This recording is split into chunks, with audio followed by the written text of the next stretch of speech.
Happy Wednesday. Thank you for joining me on today's live where we're going to be talking about how to improve posture. This was a requested topic, so we're going to discuss all things posture and talk about some different exercises.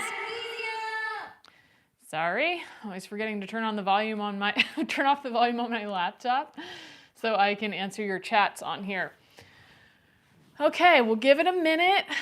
People are probably recovering from all the craziness yesterday, but we're going to talk about a completely different topic. Take your mind off of it, whether that was good or bad for you, and we're going to talk about posture. So let me know if you're here. Say hi. Let me know if you have any questions, if you have any particular issues that you're struggling with regards to posture, and I can do my best to address them during today's live. And don't forget that tomorrow on Thursday at 4:30 p.m. Pacific time, I'm going to be doing a Grow Your Glutes workout. So workout focused on glute strength. That was another requested one from last week. So excited to show you guys what my current favorite glute workout is. I'm going to take you through the workout that I've been doing the last few weeks that targets the glutes and the legs. So be sure to join me for that tomorrow, 4:30 p.m. Pacific time, November 7th.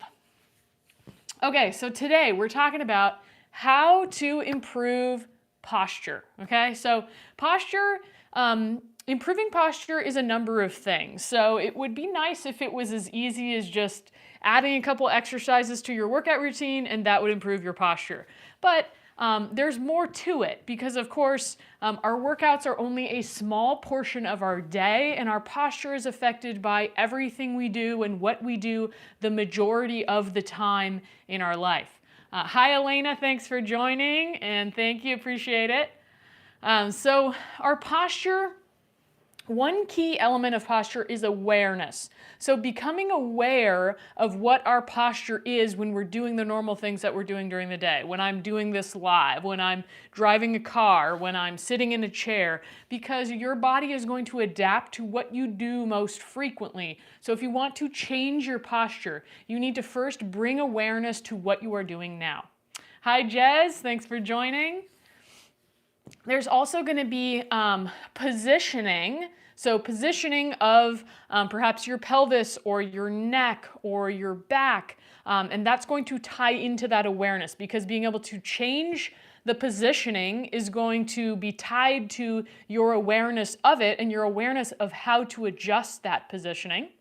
Then there's, of course, going to be flexibility, the range of motion that you have access to. There's going to be your mobility, your ability to control that range of motion. And then there's going to be strength, because strength and mobility are going to be what allow you to stay in a new position. If you want to adjust the position of your posture or of your pelvis, say, having the strength to remain in that new position is going to be something that you need. And posture is also a balance of tension and relaxation. So while we may need some strength, which is more associated with tension, in order to keep a certain position, we also need to have enough relaxation in other areas to be able to be in a certain position. If we're holding too much tension, that can lead to problems in our posture, but also if we have too much relaxation. So it's really a balance of tension and relaxation, just like life. Life is a balance of tension and relaxation, a balance of stressors and time to recover from those stressors. There's also going to be the difference between your static versus dynamic posture. So often when people think of posture, they kind of think of, just when they're standing and having this rigid posture. But there's also dynamic posture, meaning what's your posture when you're moving, when you're walking, when you're running, because that is also related to your posture. And those two are related. Something you do in your static posture is more likely to come in the dynamic posture. But say you make an adjustment to your static posture, it may not necessarily translate to the dynamic posture. There may be something else you need to take a look at with the dynamic posture. Both of those things matter, both dynamic and static posture. And then it's not just about exercising, as I mentioned earlier. It'd be nice if you could just change your posture completely while you're working out. If you change, I add these 2 exercises and I fixed it. But it's really about what you're doing the majority of your day. So for many, if you're a desk worker, right, and you're sitting at a desk and you're kind of in this position with a forward head posture and that's what you're doing most of the time, well, then that's something you're going to have to take a look at, because if you don't make an adjustment to that, it's very unlikely that adding a few exercises into your workout is actually going to change your posture. So we currently live in a society that you pretty much have to work on a screen. You know, I'm talking to a screen right now, and it's great. There's a lot of good things about that in our society, and it makes us more flexible. It makes us able to work from home and things that are awesome. And there's the element of staring at a screen and what that can do for our posture and our bodies, and to make sure that we make adjustments that make it healthier for us. So posture starts with breathing. Breathing is key for learning to relax, for learning to balance that tension and relaxation. It's going to allow your midsection to be more mobile, allow it to rotate.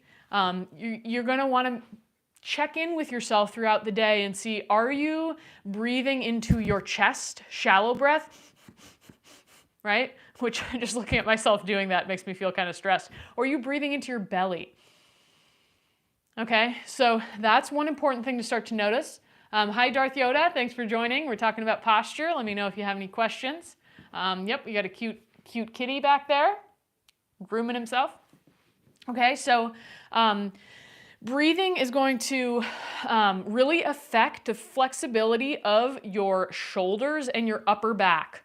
Okay, and even your neck as well, because if you're doing shallow breathing into your chest, it can cause things to tighten up. We want to take big breaths that are going to move through the entire midsection. The breathing is really the only way that you can train and stretch your diaphragmatic muscles and all the muscles that connect to your rib cage. And if those are locked up, it's going to be very difficult to move and rotate through your thoracic spine. So breathing is going to be key initially when it comes to posture.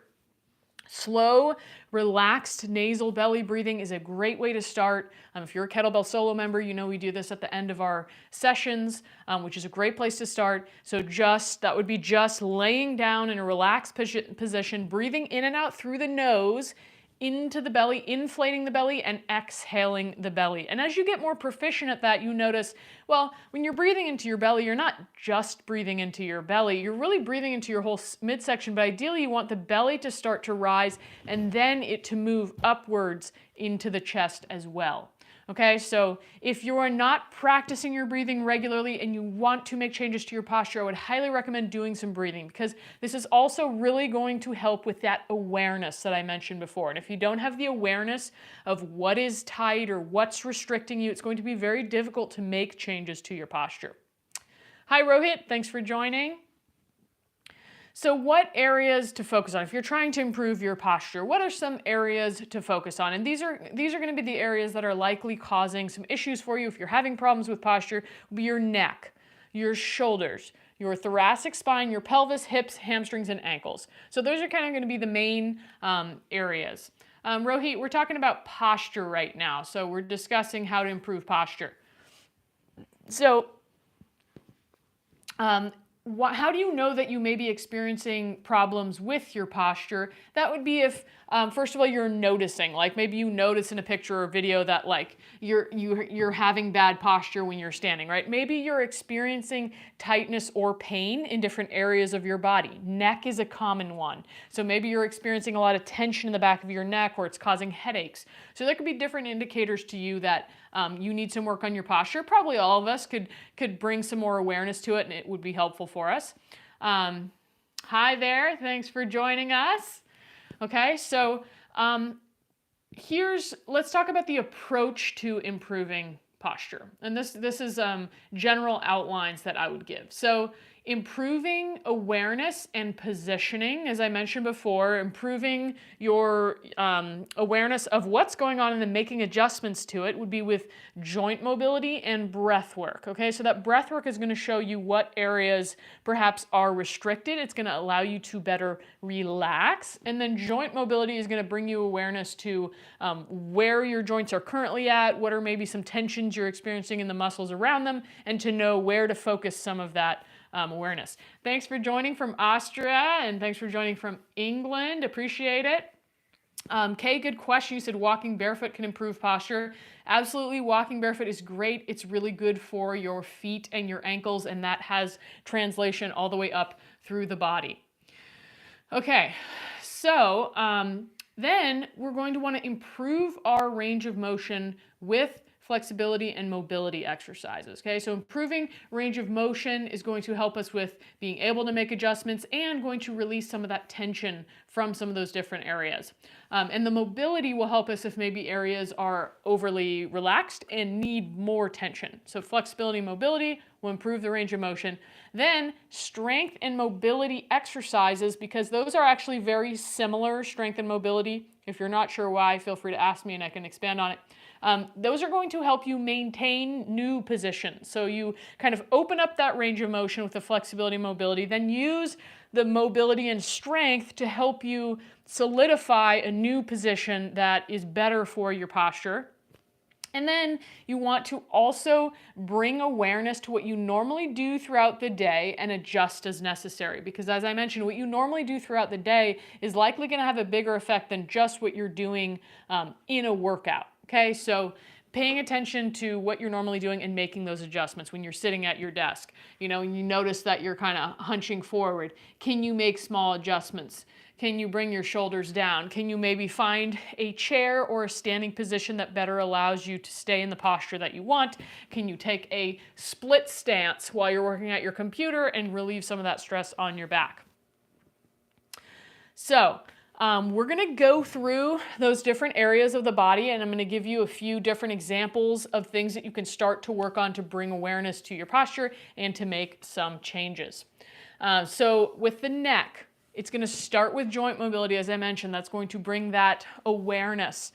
Really helpful to also breathe in and out through the nose. So just simply starting to do, okay, down, up, side, side, ear to shoulder, and then the very important one, chicken, double chin.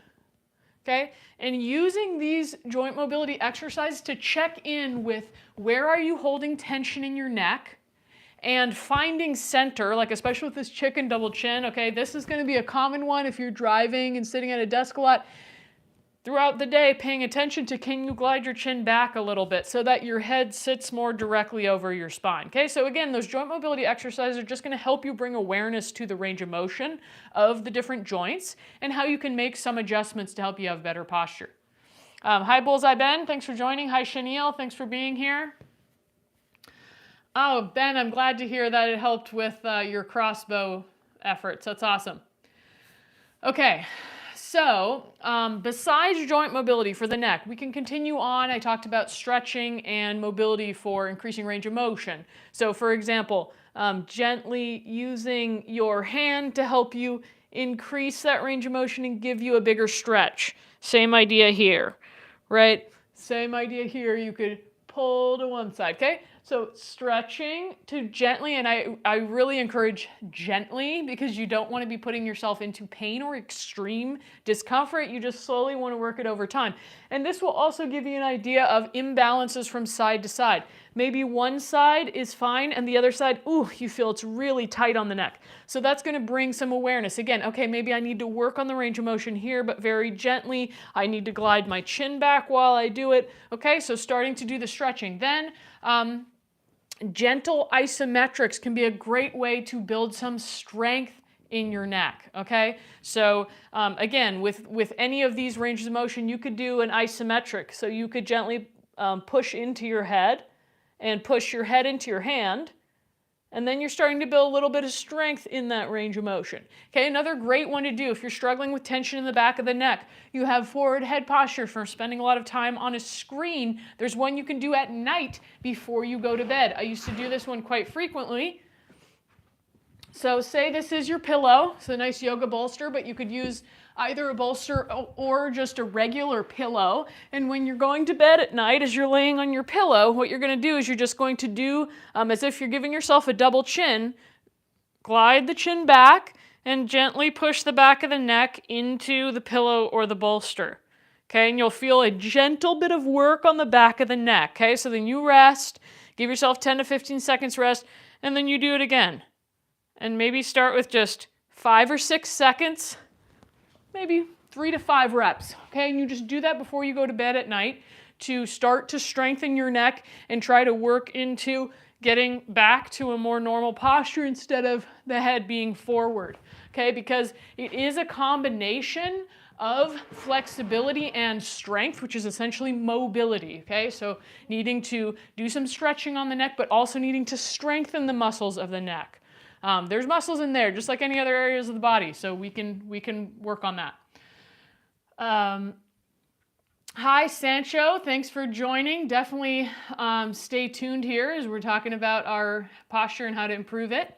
Okay, so for the neck, it's also going to be really important to bring awareness to it throughout your day. So are you, again, like I said, if you're working at a desk and you notice that you're really sticking your head forward, can you bring awareness to that and realize, oh, wow, I'm really sitting with forward head posture all day long.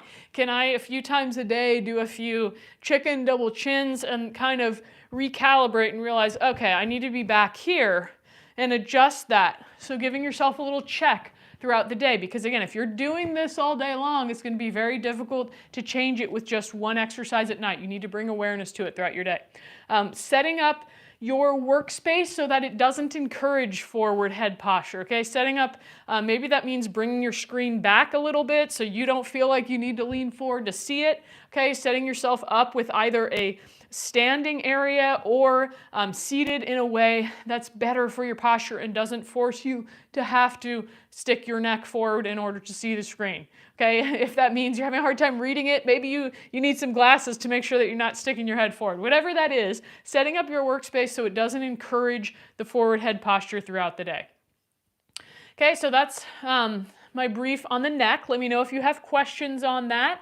Okay, we're going to move to the shoulders, okay, because this is another common one. You know, people are often going to have kind of forward rounded shoulders, and that's going to encourage also that forward neck posture. It's also going to kind of leave your upper back stuck in this position, which is going to make it really difficult to extend, okay? So shoulders are important. Your shoulder and thoracic spine mobility is really connected, okay? So with the shoulders, ideally, right, we want shoulders to kind of be like rolled back, right? And we want to have a proud chest to have good posture. So starting to bring that awareness with joint mobility, okay? So shoulder rolls to loosen up those scapular muscles around the shoulders, internal and external rotation of the shoulders, okay? That's going to be helpful as well because your internal and external rotation is going to affect every other range of motion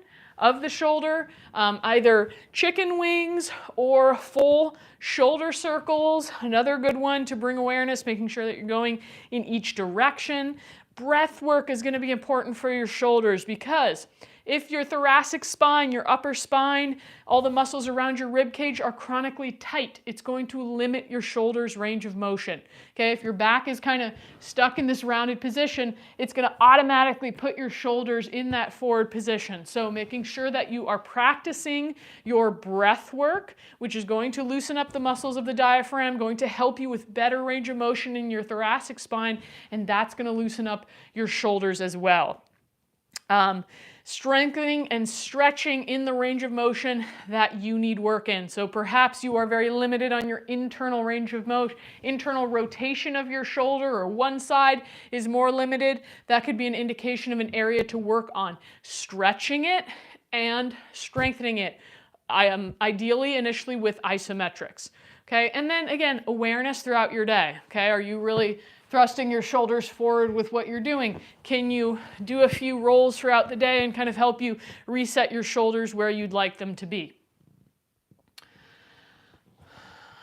Yeah, Jez said you definitely concentrate on the neck as you need the flexibility for cycling. Yeah, and the thing with cycling is cycling kind of puts you in like this position, right? So it does kind of encourage forward head posture, so you do have to be mindful with that. Build a strong enough back to maybe be sitting more like this rather than going here, okay? And if you're build up the strength over time in your core and your back, then that should be possible. Rohit, no, I'm not a physiotherapist. I am a personal trainer. And yes, Blobby, I am very excited about working out. Rohit asked, how many sets should we do? You know, it depends. I would say you don't need a lot, especially to start. The body can take in and assimilate information. It doesn't always need as much repetition as you think. So I would start with just 1 to 3 sets and make it easier than you think you need it to be. The posture work doesn't need to be anything super intense. So 1 to 3 sets is probably great. Hey, Abby, glad you were able to make it. Thanks for subscribing, Blobby, appreciate that. Okay, so next we're going to talk about the thoracic spine. As I mentioned, a big key here is breathing. You can start that by just laying on your back, closing your eyes, breathing in and out through the nose, focusing on breathing into the belly as you inhale and collapsing the belly as you exhale. Breath work is what's going to allow the muscles of the diaphragm, all the intercostals, the muscles that are around your rib cage. That's the only way they really get to stretch and strengthen is through the breath. And your rib cage is attached to your upper spine. That's why breathing is going to have such a big effect on your ability to move your thoracic spine. And again, the thoracic spine, if it gets stuck in this position, it's difficult to have good range of motion and good posture in the shoulders. Okay, it's going to be hard to raise your arms overhead if you can't stretch and extend the upper back. So it starts with that breath work. Starts with some joint mobility, starts with like extension and flexion of the upper spine, really focusing on the chest, lifting up, coming through, and not focusing so much on moving the shoulders, but just on the spine. Okay, being able to maybe translate from side to side and being able to do thoracic circles. Okay, again, we're focusing on the upper back as we do those. A good way to just get more in tune and aware. A lot of times people are disconnected from the upper back. They don't know how to engage it. They don't have a lot of sensation. They don't know how to connect with the muscles there. Another good way to work on that would be squeezing the scapula together and then protracting. Okay, so this is engaging the muscles of the upper back and getting a little bit more feel for connecting with the upper back. Okay, so again, stretching and strengthening exercises can be good to stretch into extension for the thoracic spine. You can do this using a wall, or you can even do it using something like this, where you reach your chest for the floor, and this is going to bring you into extension of the thoracic spine. And as you can tell when you do that exercise will be limited by shoulder or thoracic spine mobility. So again, those are really tightly connected together. Thank you, Abby, appreciate it. And thanks, Lisa, appreciate that, and thanks for being here. Okay, so again, also awareness throughout your day. I cannot stress this enough, but paying attention to what is your thoracic spine or your upper back doing throughout the day. Because the other thing about having limited flexibility in the upper back, if our upper back is not able to extend and flex well, what that means is that your lower back is likely going to compensate. So if you can't really move your upper back and you try to extend, what's going to happen is I'm really going to extend through my lower back. So I'm not really extending my upper spine right here, but it kind of looks like it because I'm using my lower back. But I want to be able to also extend my upper back without doing as much extension through the lower back, because, as I mentioned, your lower back's going to compensate. And the lower back is definitely an area that's going to take the brunt of the load. When we have poor posture, you're likely going to have a stiff or sore lower back. So that's another reason why thoracic spine mobility is important. Hi, Edward. Thanks for joining. Okay, next we're going to talk about the pelvis, because this is very important. Thank you, Muse. Appreciate it. God, you guys are really building me up with my new haircut. I love it. Thank you. Okay, so Pelvis is really important for posture. Again, if you are a Kettlebell Solo member, you know how much time we spend doing pelvic tilts because this is an exercise that is key to making your lower back feel good, and to having good control of your pelvis is key for posture. Because if you can't control the position of your pelvis, you're going to have compensations up and down the chain, okay? So simply being able to tilt the pelvis back and forth, isolating as much as you can to the pelvis rather than like really arching and rounding your back, okay? So being able to gently move your pelvis and not squeezing your glutes when you're doing this. Why is this important? Because if I need to make an adjustment to my posture where I tuck my tailbone under, but I'm squeezing my glutes to do it, then you're chronically going to be gripping your glutes, which leads to other problems, okay? It can lead to a weak pelvic floor. It can lead to your glutes not contracting well when you need them to. So being able to tilt your pelvis using your lower back and your lower abdomen is going to be key to making postural adjustments, okay? Especially for the ladies out there, a lot of us walk around kind of like this, okay? So we kind of walk around, and what does this do? Well, it puts pressure and tension on the lower back. You're kind of constantly gripping with the lower back muscles, which lead to those muscles, either fatiguing, getting sore, and it's going to kind of lead to a weakness of the lower abdominal muscles, okay? And again, that could lead to trouble with your pelvic floor. So we want to make sure that if this is kind of our norm, that we start to make the adjustment. This used to be the case for me. Pelvic tilts were huge in helping me make that postural adjustment. That's really not as bad. I very infrequently get a sore back. I used to get a sore back anytime I would stand for an extended period of time, or if I would go for a long walk, my lower back would always be sore.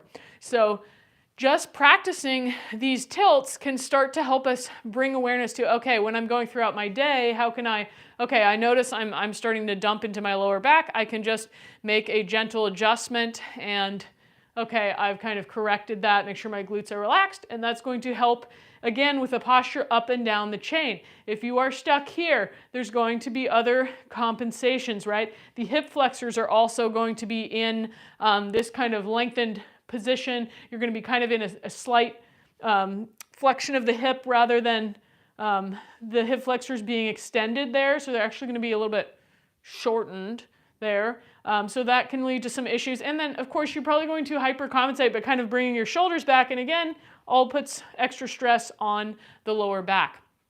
And the same could be true, that is going to cause some problems if you are chronically tucked under. So some people are like really tucked under and then they kind of have this posture to compensate. Okay, so this can also lead to other issues. It's probably also going to make your lower back sore. You're probably going to be over gripping your glutes. Okay, so then you need to work on being able to go a little bit more that way with your posture. So paying attention to your pelvis position is key for posture, and it's also going to make a huge difference when you're working out because you're able to make adjustments based on whether you want more of your abs engaged, whether you more want your hamstrings working. Anytime you're sticking your booty out and kind of using the low back to tilt the pelvis this way, we're going to have more emphasis on your glutes, your hams, maybe a little bit lower back depending on where you are, versus if you are tucked under, you're going to have a focus, well, sometimes on the glutes depending on the exercise, but also on your core and your abs. That's why with most core exercises you want to have pelvis tucked under, because that's going to place you in a better position to activate your core muscles. So strengthening there, so joint mobility, strengthening, also working on being able to kind of hike one hip and then the other, because this will also have an effect if one of your hips or one side of your pelvis tends to sit up a little higher than the other. This can also cause some issues for posture. So becoming aware of that and knowing how to contract and relax that is key. And your positioning while moving. So this is something you want to pay attention to. I mentioned earlier, static versus dynamic posture. When you are walking or when you're running, paying attention to what is your pelvis doing and making adjustments. So I would recommend starting that with walking. So when you're walking, are you walking, with your booty out or with tucked under? And can you start to tilt while you're walking and make an adjustment of the pelvis and see if you can find a position that's most optimal for your posture and where you want to be. And of course, awareness throughout your day. So bringing awareness to what are you normally doing and how can you maybe just, even when you're sitting at your desk, can you do some pelvic tilts to just take you out of whatever position you're normally in and release some of that tension? Because again, it's a balance of tension and relaxation. Often we're not paying attention. We don't know where we're normally at. So that awareness is really key. Okay. Yes, Jez, she's learned a lot of moves on kettlebell solo. Love it. Lil Vane, no, I am not a pro athlete, although I used to compete at the professional level in kettlebell sport, but not anymore. Hey, YouTube Punk, thanks for joining. Ben said, is there a good workout to help my sternum out? It wants to cave inward. So if you're kind of in this position, first of all, like I said, it's going to bring awareness to doing that, and it's going to take work to keep yourself here, because again, it's setting a new habit, and there's also like some awareness and strengthening. So maybe starting with, can you do some reps of caving and then doing the opposite and kind of finding yourself in a middle position, and then there may be some strengthening that might be helpful of the upper back, okay? Maybe stretching of your pecs. If you tend to want to go here, your pecs could also be tight, which is kind of pulling you into that position. So stretching out your pecs and maybe doing rows and strengthening exercises for your upper back. You could even start without any weight, as simple as this, okay? Just bringing awareness to having a stronger posture that way.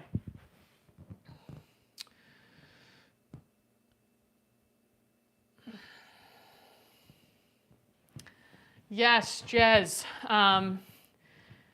Absolutely. I think pelvic tilts can be huge for just building that awareness and then being in tune with your body when walking. Love that. I think just paying attention to what's happening and what's feeling good or isn't feeling good, making slight adjustments and seeing how that works for you. Hey, Chen, thanks for joining. Appreciate it. Yeah, Ben, I think that's pretty common for, especially for guys who do a lot of working out, do a lot of push-ups, do a lot of bench pressing. Some women as well, like my pecs are kind of tight because I've done a lot of push-ups. So I think stretching out the pecs, that is where, you know, if you don't have a balance of that tension and relaxation, it can lead to some imbalances. So some people really don't like to stretch. I don't always love to stretch either. I like to work out better than I like to stretch. And sometimes it's worth investing a little bit of time into creating some more flexibility so that you can improve, say, your posture, or just make sure that that imbalance doesn't become too big. You don't have to do it forever. You could take, say, like, okay, I'm going to take the next 4 weeks to just incorporate this pec stretch into my cool down and see if that has made improvement. It doesn't need to be anything huge, but consistent effort over time is where you're going to see the benefits of it. Yeah, and absolutely, Ben, you can carry your stress in different areas. That is absolutely true. You could carry your stress like on your back, that it kind of weighs you down. You could carry your stress in your lower back. Some people carry their stress in their glutes, and their glutes are like really, really tight. So we absolutely can carry stress in different areas of our body, and that's where, you know, it's not just a physical issue. If you want to look at your flexibility, if you want to change some things about your posture, it's not just physical. Psychological, emotional stress can have a huge effect on our physical body. So that's something to keep in mind as well. Sometimes those postural issues could be related to emotional and psychological issues that we have going on. Hey, Doodle Man, thanks for joining. Abby said, me too, I hate to stretch. I get it. Speaking of holding stress, the hips can be a big place that we hold stress as well. And hips are an area that people are often concerned about with regards to their flexibility. And it's also, of course, going to have an effect on the posture because everything is connected. Oftentimes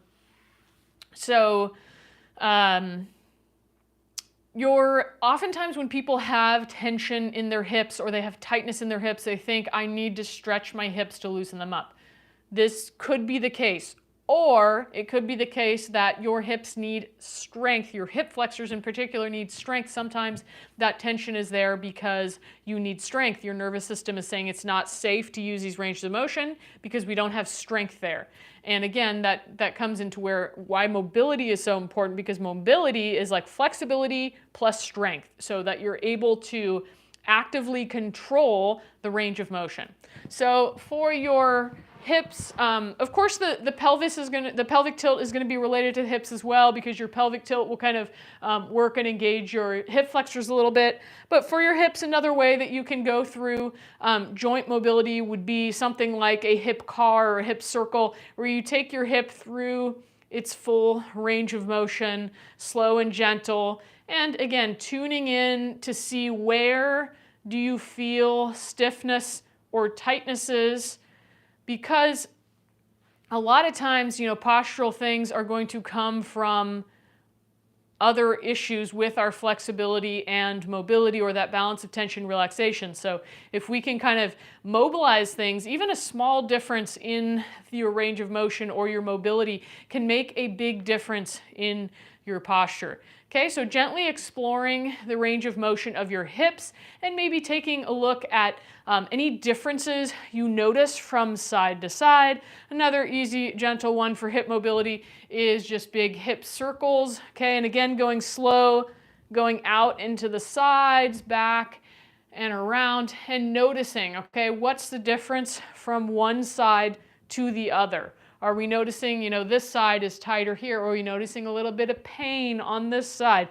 All just going to give you more information to make better adjustments for your body, okay? And sometimes, as I mentioned, if your hips are tight, you may need strengthening of your hip flexors, for example. So something as simple as being able to lift and hold, okay? Using that hip flexor to stay in place, okay? If you've never specifically trained the strength of your hip flexors, it may be really useful for you, okay?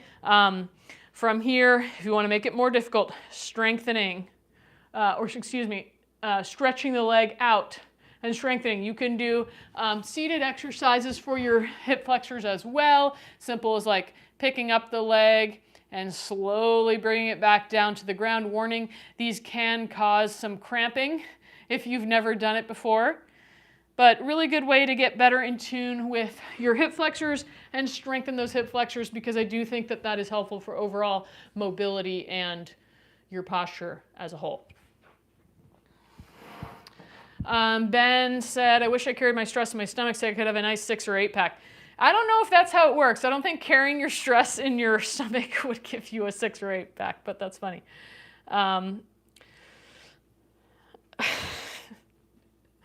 Okay, we're gonna remove that.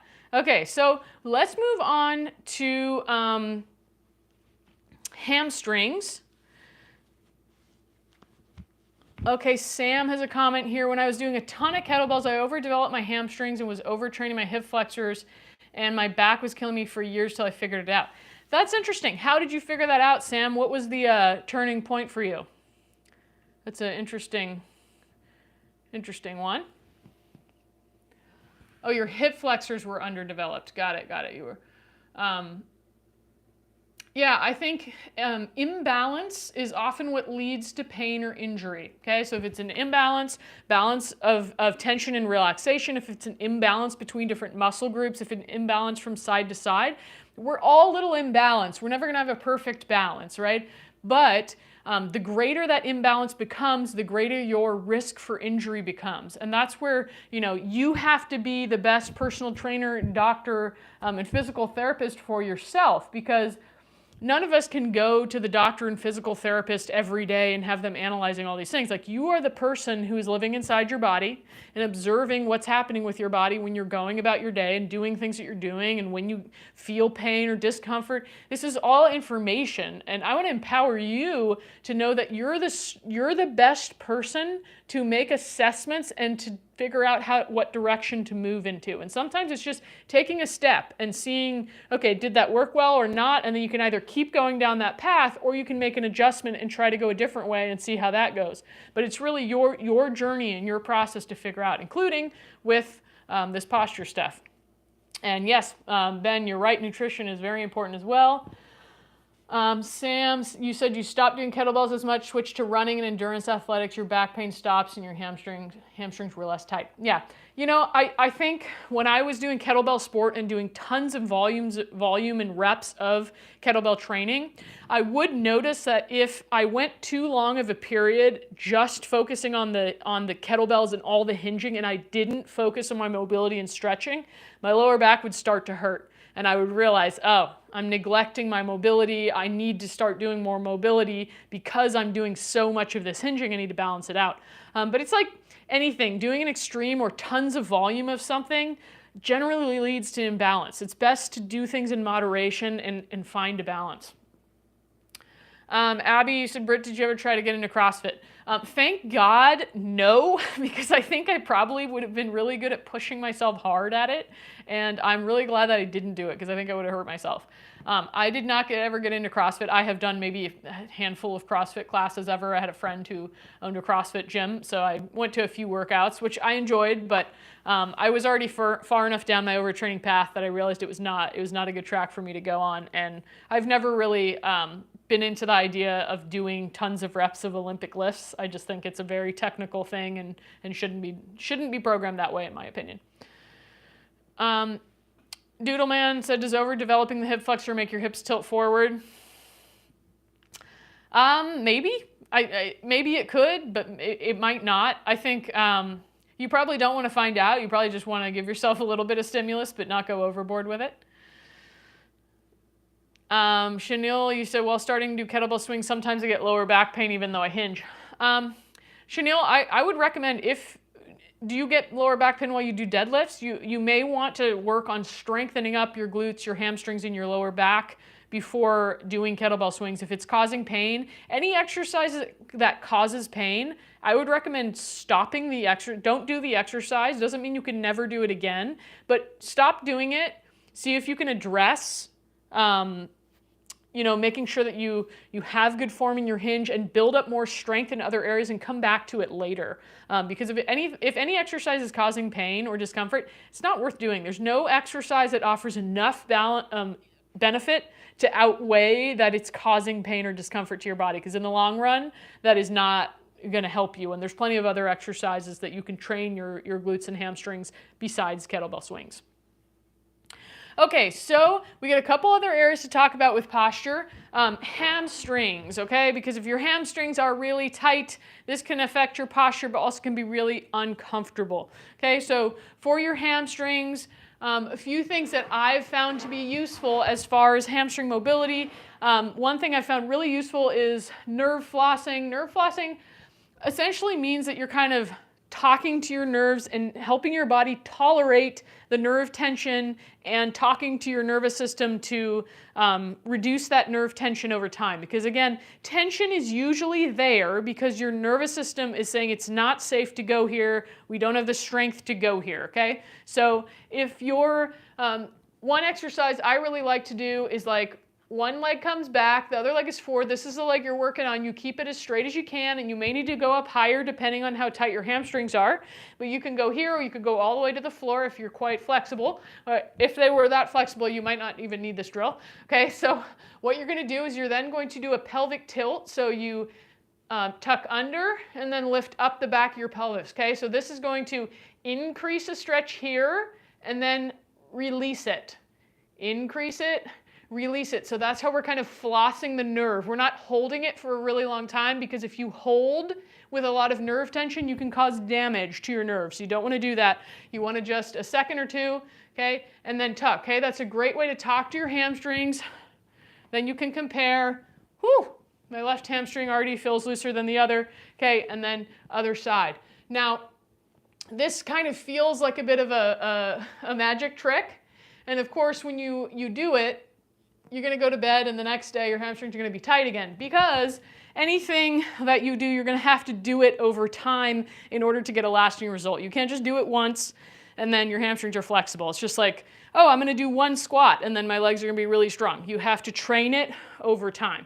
Okay, so nerve flossing, just stretching your hamstrings, of course. You could just hold, that's going to be important, and building strength in your hamstrings. So simple exercise, that's great for building strength in your hamstrings. For building mobility, strength throughout your range of motion would be a straight leg deadlift, okay, where you contract your quads and you work on slowly lowering down just to the position where you're able to keep your back flat. So if you come here and you start to round your spine, you're going a little bit too low. Maybe you only go to here, but you're working on strengthening your hamstrings in that lengthened position, and that's going to allow you to retain that range of motion that you gain through stretching your hamstrings.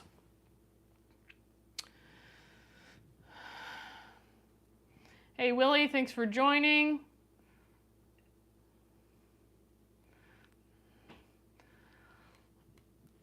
South to West, you said, what are your thoughts about people who work desk jobs using standing desks or going for walks during the workday? How frequently? So I think standing desks are great. I think that with anything, if you stand all day long instead of sit, it's going to lead to its own series of problems. So a standing desk in and of itself is not really a solution, but I think changing your position throughout the day is good. Getting some movement when you can, even if that's as simple as doing a few pelvic tilts, doing a few like neck exercises, and getting the blood flowing. I do think getting up to walk when you can is key. I think our bodies were made to move frequently, so any standing or sitting for long periods of time, like sitting has really been demonized, but I don't think that sitting in and of itself is bad. I think sitting in excess is bad. So I think it's the same for standing. Standing in excess is bad. Walking in excess is bad. Anything done really excessively is not great. The best thing to do is to have a range of different movement when you can. And also I think it's important, South to West, to not, I think it's really easy to get too obsessed with it, like and really worried about that you're sitting and it's killing you, right? I think that stress in and of itself can be more damaging than the sitting. So I think doing what you can to do a little bit of movement, stretching and walking throughout the day, and then if you don't have time to do a ton of it, to not stress about it. Like maybe you get a walk on your lunch break and that's what you have time for. That's awesome. I think just doing what's realistic for you and what's sustainable and that doesn't add stress. Jez says she's going to try the hamstring mobility with a kettlebell. Awesome. You'll see those straight leg deadlifts do come up in the kettlebell solo classes at some point as well. Bullseye Ben, you said side sleeping is bad too, right? I don't know. I sleep on my side. I sleep on my stomach. They say that's really bad for you. I think being too stressed out about it is worse, or being so uncomfortable when you're in bed that you can't sleep is worse. So I think being able to sleep is number one most important, because that's when you repair. If you are able to sleep in a position that's maybe healthier for your body, you're able to get comfortable that way, like awesome. But if you're not, I mean, I personally wouldn't worry about it too much. You're welcome, South to West. Yeah, Doodle Man sitting on a yoga ball can be helpful while working, absolutely. Okay, so one more area I'm going to talk about with regards to posture, your ankles. Okay, so feet and ankles, this is important because they often can get very stiff and locked up. So I think doing joint mobility for the feet is great if that's as simple as doing a gas pedal point and flex, or doing slow circles to work out some of those kinks. I think it can be really useful too. Stretch your big toe. Okay, so stretching your big toe into extension. If your big toe is not able to extend, if you don't have range of motion in your big toe, and or it's really uncomfortable or it hurts, this is going to cause issues for you when you walk, and it can cause issues in your hips, in your knees, okay? Because when we walk, we're supposed to be able to extend our big toe and roll over our big toe. If we're not able to do that, we end up kind of rolling to the outside. We end up, instead of like extending the big toe, we end up kind of going around to the outside a little bit, or we end up doing this, okay? We end up turning our foot outwards, and that's how you get bunions, is because you over time walk, instead of extending the big toe, you walk on that area of your foot, the outside of the ball of your foot. Okay, so starting with some gentle stretching of that big toe can help so that you're building up tolerance to being able to do that. So that's going to affect your dynamic postures we mentioned earlier. Being able to control the toes. So I don't know if you can see this, but like being able to lift up the big toe while keeping the little toes down, like essentially doing toe mobility, having better control of your toes is going to help with your feet overall. I think it can be really helpful to walk outside, walk on hard ground, get the bottom of your feet to touch the earth. Okay, that's key. I think going barefoot more often, even if it's just inside your home, is great, but going barefoot outside is healthy on so many levels. Taking a look at the shoes that you wear, okay, because those really, really cushy shoes can sometimes limit our mobility and limit our ankles and toes from doing the things that they're meant to do. So, and barefoot, I like barefoot shoes, and they're not for everybody. So if barefoot shoes cause discomfort or pain for you, or you're doing a ton of walking or running on pavement, you probably do want a cushy shoe, because we weren't really made to run and walk like all the time on hard ground. That's not how we evolved. You know, we were on soft ground, but now everything is pavement. So take that into consideration as well when you think about what type of shoes you're going to wear, because it can be harder on your body. And you also don't want to just go from a cushy shoe to suddenly walking in barefoot, because you can also, I know people who've like broken their foot that way. So you got to progress it over time. But if you can walk barefoot at home, in your yard, on the beach, in a park, that is definitely beneficial for you. Hi, Kelly. Thanks for joining us on your lunch break. Any questions on posture? Doodleman, you said, do toe curls reduce bunions? I don't know, honestly.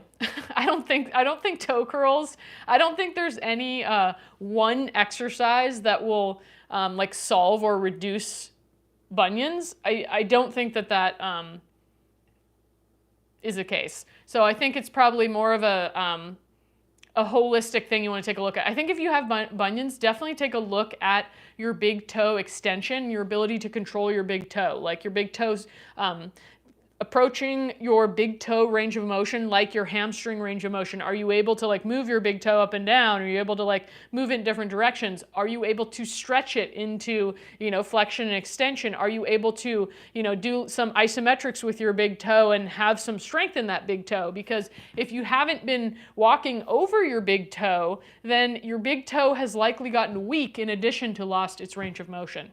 And we often neglect our toes and our ankles. So that's definitely a place to look at, because that's how we transmit all of our force from the ground up through our body. So pretty important. Other questions about posture, range of motion, or broader kettlebells fitness? If you have questions about the stall bar, I did a stall bar live on Monday. Definitely check that out if you want to know more about how to use this stall bar or Swedish ladder. I'll be doing more of them in the future, so you can stay tuned for those as well. Also, just set up recently our wait list for Black Friday for kettlebell solo programs and memberships. So if you didn't know, I teach follow along kettlebell classes and programs for all levels, but especially for those new to kettlebell training. And we're going to be offering our best deal of the year for Black Friday. But we're going to be posting some on social media, but the best deal you'll be able to get is the one that you'll get if you sign up for our wait list. So let me know if you want to join the wait list. You can comment wait list. I'll also drop the link here so that you can join it if you like and get access to all of those special offers. Q, you said, I've always wanted to install one of those at home. I'm afraid it'll fall off the wall. It is very sturdy. So it's bolted like up here and down here, and it's rated up to like 350 pounds. So it's very sturdy. I don't think you need to worry about it falling off your wall unless like your walls are rotting or something. But if your walls are sturdy, that thing is absolutely sturdy. Abby, I'm very sure everybody here is wiggling their big toes when she was explaining. Probably you're like, wait, can I move my big toe? Can I extend my big toe? It's something we don't normally pay attention to, but it can have a big effect on other things. You know, the body is a whole system, and it's all connected and affects one another.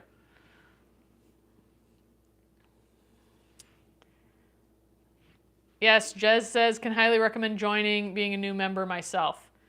Yay, appreciate that, Jez. Yeah, if you're interested in kettlebell solo and joining me for follow-along classes and programs, definitely check out my free 7-day kettlebell Jumpstart. Okay, all you need is one light kettlebell, 5 to 15 pounds. It's a name. Thanks for subscribing and joining from the UK. You can also check out my other YouTube channel. I may also start doing kettlebell solo workouts live on the kettlebell solo YouTube channel. If you'd be interested in that, let me know. I'm thinking of doing like a weekly or bi-weekly class on there so you could follow along with me and do those live and get an idea of what kettlebell solo is all about. Other questions that you guys have? Jez would enjoy that. Yes, awesome. Make sure that you join me tomorrow, also 4:30 p.m. Pacific time. We're doing a glute workout. So that was a recommended one from last week. It's a glute workout I've been enjoying lately. We're going to be doing that tomorrow afternoon, 4:30 p.m. Pacific time. Grow your glutes workout. So join us then. You're going to need some equipment. Let me look at what I put for the equipment. I think you're going to need at least one light to moderate weight kettlebell. You might want to have two of the same size if you have that available to you. You're going to want to have a mini band or just a band with you because we're going to do some activation work in the beginning. If you don't have the band, it's not that big of a deal. Also, if you have a box to do step-ups onto, be sure to bring that. If you don't, I'll have other exercises you can do instead. But if you can, bring a kettlebell or two kettlebells of the same weight, a mini band, and a box you can step up on for that workout tomorrow. Is anybody going to join me at that workout tomorrow? Let me know. Let me know in the comments if you're going to be there. Other questions that I can answer for you on posture, mobility, flexibility? Let me know if that was helpful for you, if there's any other questions that you have. Yay, Abby's going to be joining tomorrow. Awesome. Sasha said yes. Yes, it'll be, Sasha, it'll be tomorrow at 4:30 p.m. Pacific time. You can see it on my channel. If you go to my channel and go to lives, it's scheduled there, and you can hit to be notified for the live, and it'll tell you before I'm going live so you don't forget. South to West is going to be there. Awesome. Doodle Man, you said people would neglect their rear delts when it comes to posture. Do you have any body weight exercises for the rear delt? Rear delt for posture? You mean you're talking about like just... I don't specifically have rear delt. Honestly, I don't really think about it that specifically. I mostly think shoulders, so I don't have a specific idea on that. Sticks066, you'll be there if you can remember. Go to my channel, go to live, and then hit the remind me on that live, and then I believe it'll send you an email and let you know that I'm going live. Yes, Jez, sorry, you'll be sleeping over there, but you can do the replay, absolutely. At some point, I may change the live times to just be at the same time every day, but I'm not sure. I kind of chose different times to see which times would be the most popular, most people would show up, but I haven't really seen a clear pattern on it, honestly. I've seen a range. Although I think that the Thursday 4:30 p.m. time has usually been a quite popular time. Other questions or requests for lives next week? If you have any other follow-up questions on what I talked about today or any other topics you can think of that you would like me to cover on a live, I love to take your suggestions. I really take them into consideration when I choose my live topics for the next week. So don't be shy. Throw them out there if it's something you want to know about. Happy to address those things. Abby said, for those that don't have a kettlebell for tomorrow, we can use water bottles as weights. Yes, you can use water bottles You could also use dumbbells. If you have dumbbells, you can absolutely use a dumbbell. I don't know that anything, let me see. I don't think I'm doing anything that's like super kettlebell specific. Yeah, you don't necessarily need a kettlebell for tomorrow's workout, actually, now that I think about it. I should probably change that on the live description, but you could absolutely use dumbbells as well. So dumbbells, kettlebells, whatever the weight is that you have available. If you have a sandbag, you could also use that. You could do a good amount of it body weight as well. If you don't have a weight, join us anyway. It's still going to work your legs and work your glutes. Hi, Angelica. Thanks for joining. Tomorrow, we're doing a glute workout at 4:30 p.m. Pacific time. So I believe that's 7:30 p.m. Eastern time. Thank you, Sasha. I appreciate that. Woohoo. Awesome. Any other questions or requests?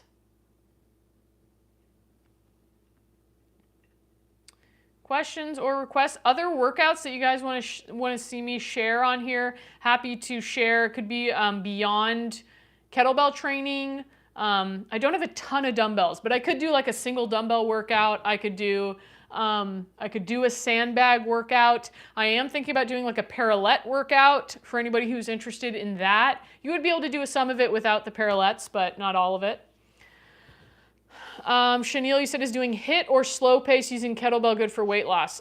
Chanel, I personally would recommend slower pace with kettlebells for any training, whether it's weight loss, strength, whatever you're, besides maybe like cardio and endurance, that might be a little bit different. But if you're building strength or focusing on weight loss or fat loss, I believe that a slow pace is better because number one, you're going to be able to do better form. You're going to reduce your risk of injury. You're going to build your body awareness and mind-muscle connection, set a really solid foundation that's easier to build upon.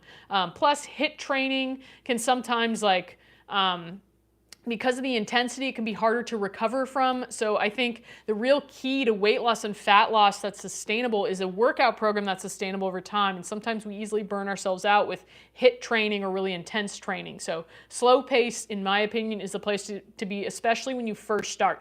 You got to walk before you can run. You got to go slow before you can go fast.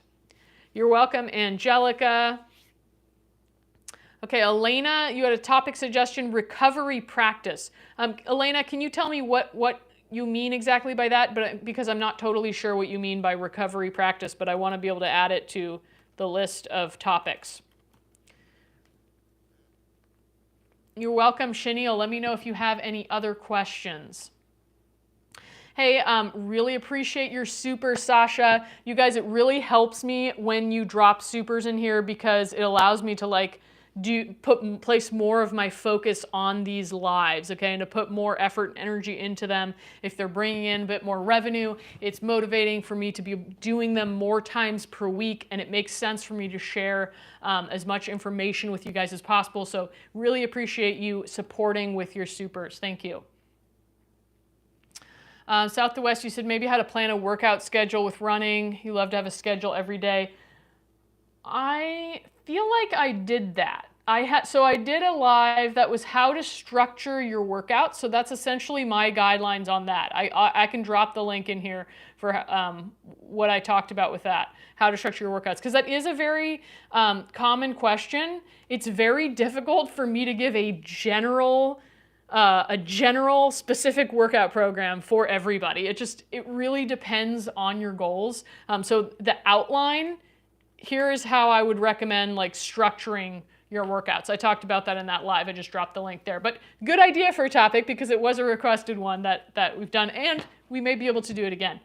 Doodleman, you said mind-muscle connection. That's a good idea. And Omar, you said muscle knee pain. Is that a topic suggestion or is that a question that you have about knee pain? Yeah, I kind of want to talk about that, having a workout schedule, because I do think that it can be very useful to follow a program, and sometimes it's also useful not to follow a specific program, or if you are following a program, to be flexible and to be able to make adjustments to the program. Because I think some issues come when we follow a schedule no matter what, and we don't make adjustments for how we're feeling from day to day or what's going on in our life. It's like stick to the program no matter what. I think that can have benefits in that it like helps you to maybe be consistent, but I think we also need to be able to be intuitive and flexible with our training. In my opinion, that's a healthier way to live with it rather than having a strict and rigid schedule of what it needs to be. Omar, you said you have knee pain while climbing the stairs.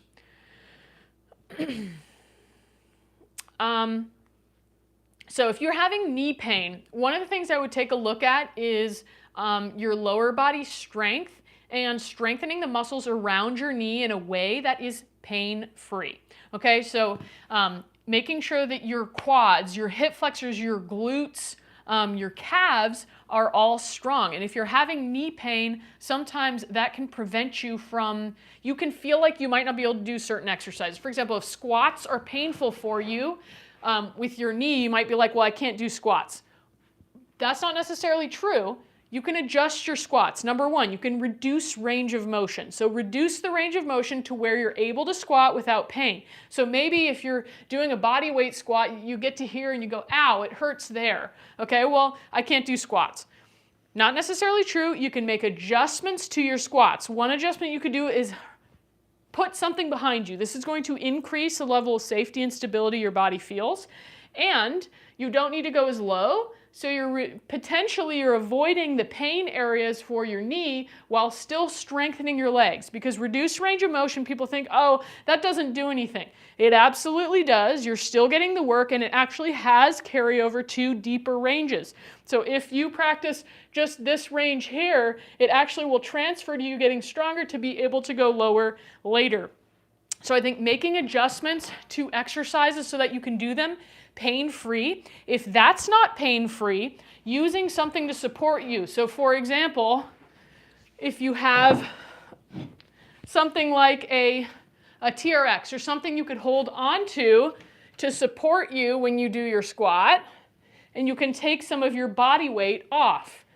Reduce the body weight until you can do the exercise pain-free. So I think if you're having knee pain, it's still really important. It's perhaps even more important to be strengthening your lower body, but in a way that doesn't aggravate your knee or cause pain. So you got to get a little bit creative in terms of how can I reduce my body weight on this? How can I reduce range of motion? How can I change the positioning just slightly so that I'm still able to strengthen without triggering that pain? So Omar, let me know if that helps at all. Angelica said, I agree, we need to listen to our bodies. Yes, absolutely. Elena, you said recovery after kettlebell, massage, rolling the muscles, percussion gun, anything you do aside from eat and sleep. Okay, so yeah,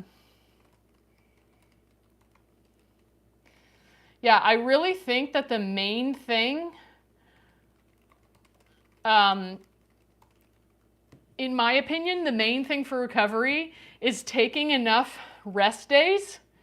If you're not recovering well, there's no amount of percussion, there's no amount of massage, there's no amount of any of these things that are really going to do much. If you're not taking the recovery days you need or not taking enough, if you're not sleeping, if you're not hydrating and nourishing yourself well, those are really the keys. I think all that other stuff, it may make a little bit of a difference, but I don't roll out, I don't use a percussion gun regularly. I think massage can absolutely be helpful, especially if you tend to hold a lot of tension. It can be helpful, but again, it's not really going to be enough to help you recover if those other things aren't in place. But that's a great topic idea, Elena. We can definitely do that. Yeah, sticks, you said knee pain, try walking backwards, that helps, Google it. Yeah, probably some of you are familiar with the knees over toes guy. He's got some good exercises, some that I think are too extreme for most people, but walking backwards can be helpful. David, you just asked any speed up recovery tips. That's kind of just what I addressed. Some people will claim, oh, you can ice bath, oh, you can roll, oh, you can do this, that, and the other thing. Again, the most important thing is, are you taking enough recovery for you? Because sometimes we think, oh, I only need 1 day of recovery. but maybe your body is saying you need more, okay? So taking enough recovery time, and you may need to experiment with that. Getting the sleep you need, hydration, nutrition. Those are going to be the 4 things. I don't think there's a secret special way to speed it up. I don't believe in that. I don't believe in magic pills. I just believe in the reality and tuning into your body and making the adjustments needed.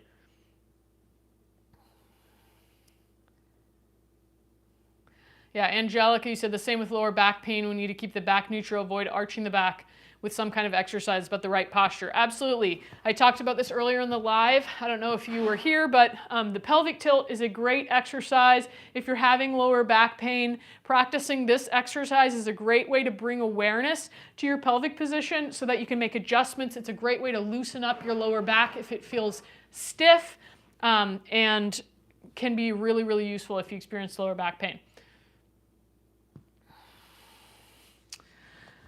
Yes, Bumble, I do have 2 pets. Ciao from Palermo. Hi.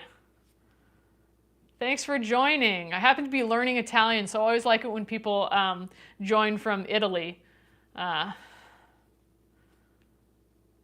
You're welcome, Elena. Other questions that you guys have about training, about posture that we talked about today, mobility, stretching, kettlebells, or topic suggestions for next week. Workout suggestions. If you have specific workouts you want to see, we did get a couple of suggestions. So one from Elaine on recovery, then Doodleman said mind-muscle connection, another good one. If you guys have other suggestions for lives you want to see, drop them in the comments.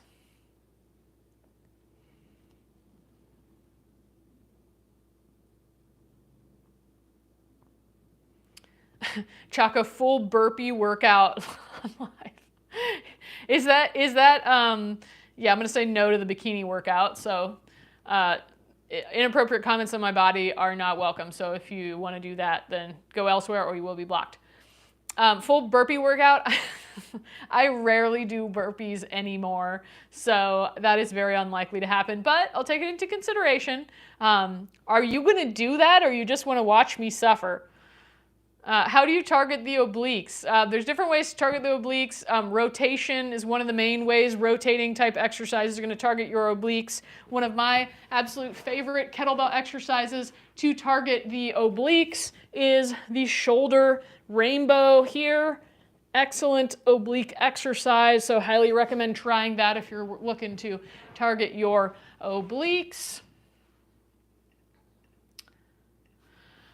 Abby said, Britt, do you have a foam roller? You bought a foam roller last month. Don't really know how to use it. It won't really work with recovery. Maybe you can make something on how to do that. Yeah, I can definitely talk about how to use a foam roller. Like I mentioned, I'm not a huge proponent of foam rolling. I think it can be a way to relieve pain or stiffness temporarily, but I don't think I think it mainly, it's like a little bit of a light massage and gives blood flow, which has benefits.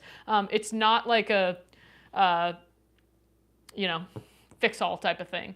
But there are some useful exercises you can do with it. DT, you said stretching. I'm assuming you're recommending stretching. Is there a specific area you want to know more about stretching? CT asked if I'm a climber. No, I am not a climber. I've climbed a time or two for fun, but I am not a climber. Chaco, you're building up to 300 burpees in an hour. Chaco, that is not, I used to love burpees, but I do not work out that way anymore. I realize that suffering is not the way. For me, it is absolutely not the way, and as a woman, it is not the way. So, hey, if you like it and you like the suffering, cool, but it's not necessary in order to get in good shape. Sam, you said workouts for people with limb limitations, like one leg non-weight bearing or one arm non-weight bearing. That's a good idea. I'm going to add that to the list. It's becoming quite a long list at this point. Yeah, AD33, try it and let me know what you think. Doodleman, you said training suggestion, animal flow. I wouldn't consider myself enough of an expert on animal flow, honestly. I've done it a time or two, but it's not really my area of expertise. There's probably other people that you can find that are a better resource for something specific like animal flow. Other questions? Take another last few questions.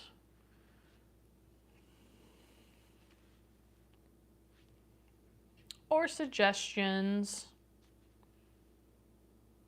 Jez said, never heard of animal flow. Yeah, I mean, it's like a body weight kind of mix of like yoga and calisthenics type of thing, but a little bit more accessible. A lot of calisthenics moves are quite advanced, and animal flow is probably a little bit more accessible for most people. Oh, thank you. I like it too. It's from Athleta.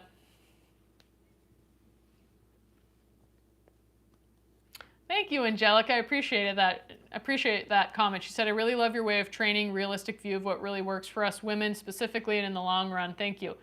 Absolutely. I think it's so important to have a balanced idea of getting in shape and realizing, for me, it was really freeing to realize that I didn't have to suffer in order to get in good shape. And in fact, I got in better shape when I stopped making myself suffer so much and beating up my body. I realized that it wasn't sustainable long term. And so I've really scaled back to, I still love to work out, but I just realized I don't need to do it as obsessively. In fact, it's unhealthy for me. So I think it's really important to find a balance. For women, our bodies are very susceptible to high stress. And doing a ton of exercise and stressing about how much exercise you're doing can really lead to negative health effects, which is the opposite of what we're trying to do when we try to get in shape. So I think making it easy and sustainable for yourself, making it enjoyable, making it something you like to do, you could see yourself doing for the next 5 to 10 years is really key. Hi, Cameron. Thanks for joining from South Africa. Chaco, you said kettlebell flow workout focusing on full body fitness. I could add that. I honestly, I don't really do a lot of kettlebell flow, but I could absolutely take you through something. It's just, it'll be something I specifically do for the live. It's not really something I do myself. I prefer pretty simple. I prefer kind of exploring the body with different movements, but I'm not super into, again, I don't think there's anything wrong with kettlebell flow. I think it can be fun. It's just not something I would do all the time. One thing I do want to share with you guys is round the body handoff stepping with kettlebells. We do this in kettlebell solo. I would say that is actually it is like a flow with the kettlebell, but I think it's easier to get into a flow state with it because you're literally learning how to move in sync with the kettlebell. And while it's not a string of different exercises, because of that, I think it's actually more of a way to get into flow. If you have to think too much about the next exercise, it can be a little difficult to get into an actual flow state, which I think is really the main benefit of any type of flow activity. Elena, you said your husband was a climber. He loves kettlebells because the grip strength that kettlebell provides is reminiscent of climbing to him. I think with your mobility and grip, you can climb easily. Yeah, it definitely has good carryover. If you do things like kettlebells, rings, or stall bar training, it definitely builds up your grip and has good carryover to climbing. Absolutely. Does he still climb, Elena? Sam, yep, I have done mace training. I have actually done like a 10-minute mace competition, so I've spent plenty of time doing 360s. I don't currently have a mace. We have a club bell. We have Indian clubs, but I don't have a mace currently. But I do think it's cool. Again, I think there's certain exercises with mace that I really like the 360s or 10 to 2s. So 360s, when you do a full circle, 10 to 2s, you kind of go here and back. You kind of like alternate. I think those are some awesome exercises with a mace. I'm not a huge fan of using the mace for squats or different things. I think it's kind of awkward, but I think they're awesome for rotational exercises. Hey, Alan, thanks for joining from the UK. You're welcome, Omar. Definitely take it slow. I think that's key if you're experiencing any kind of pain. Take it slow. Go slowly. Be patient with yourself. Do less than you think you need in order to make some progress so that you can be consistent over time. Cameron said, I ride my bicycle to work and home, which is about 4 kilometers every day. I do feel and look better than I used to. So yes, there's no need for excessive exercise. Absolutely. Little changes can make a huge difference. Something as simple as that, something as simple as taking a 10-minute walk every day. You know, oftentimes people think, well, if I'm not doing, you know, an hour 4 times a week, it's not going to make a difference. I just really recommend little bits of exercise.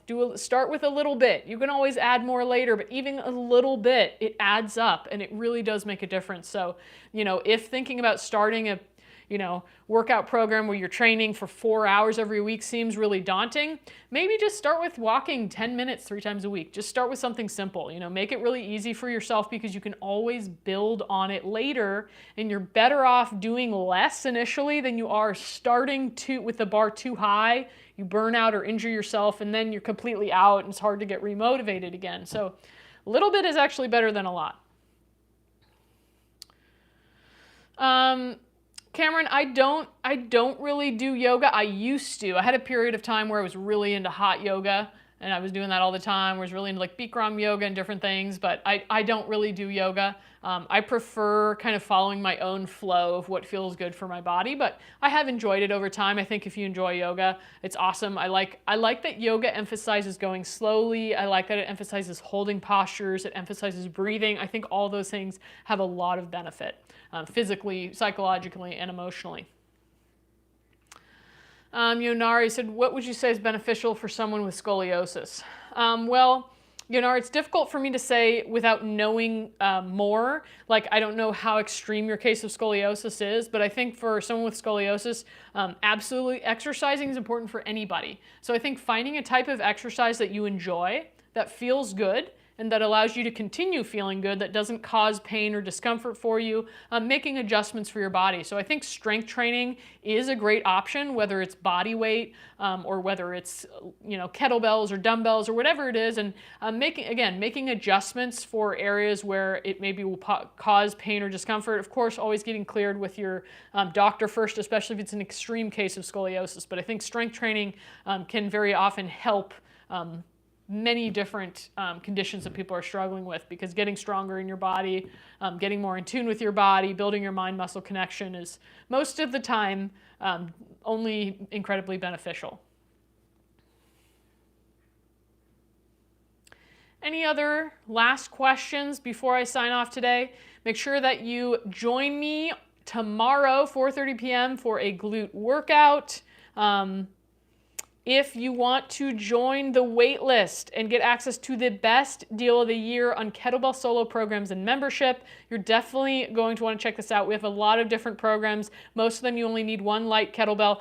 Join the wait list. I just dropped the link in the comments. You just click on there and join the wait list and you'll get all the details. We will be posting a deal on social media, but it won't be as good as the deal you'll get if you join the wait list. So be sure to jump on there. You're welcome, Yonara. Sorry to hear you're struggling with that. Definitely think exercise is very beneficial, and listen to your body. And if anything doesn't feel good for it, we make the adjustments.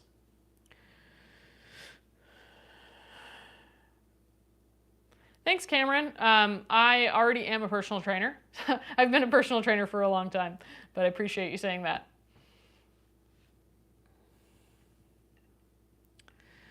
All right, you guys, I'm going to log off. Thank you so much for being here. Look forward to seeing you tomorrow at the Grow Your Glutes workout, and have a wonderful rest of your day.